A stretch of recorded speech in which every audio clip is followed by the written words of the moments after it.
سب سے بڑا ظلم اس معاشرے میں کیا ہے؟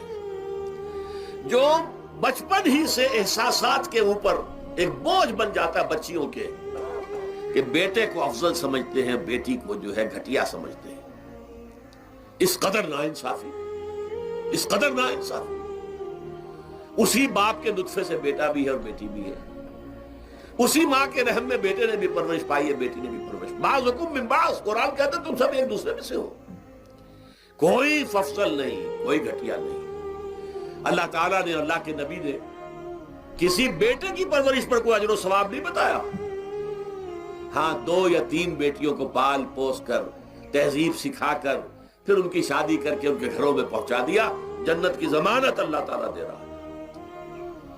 اور سب سے بڑی بات یہ کہ سب سے زیادہ محبوب انسان حبیب اللہ محمد ہے صلی اللہ علیہ وسلم، اور محمد کو اللہ نے بیٹے نہیں دیے، دیے بھی تو لے لیے، بیٹیاں دی، 4 بیٹیاں دی.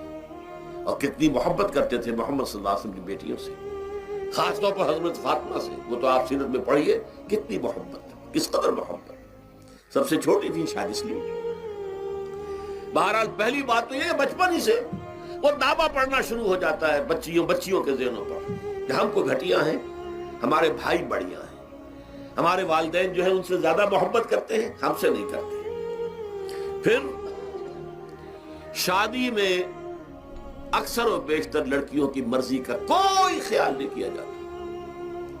یہ ظلم ہے جو ہم کر رہے ہیں. لڑکی کی مرضی کے بغیر، اس کے اذن کے بغیر، اس کی اجازت کے بغیر کوئی شادی نہیں ہو سکتی. زبردستی وہ بھیڑ بکریاں نہیں ہے کہ جس کے ہاتھ چاہا آپ نے بیچ دیا. معاذ اللہ ثم معاذ اللہ ثم معاذ اللہ.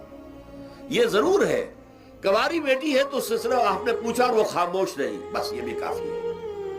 البتہ یہ کہ اگر کوئی سیبہ ہے جس سے پہلے نکاح ہو گیا تھا، بیوہ ہو گئی، یا پہلے شادی تھی ایک خلا لے لی، طلاق لے لی یا طلاق ہو گئی، اس کو تو کہنا پڑے گا کہ ہاں مجھے کوئی اعتراض نہیں ہے اگر میری فلاں شخص سے شادی کر دی جائے، اس کے بغیر نکاح ہو نہیں سکتا.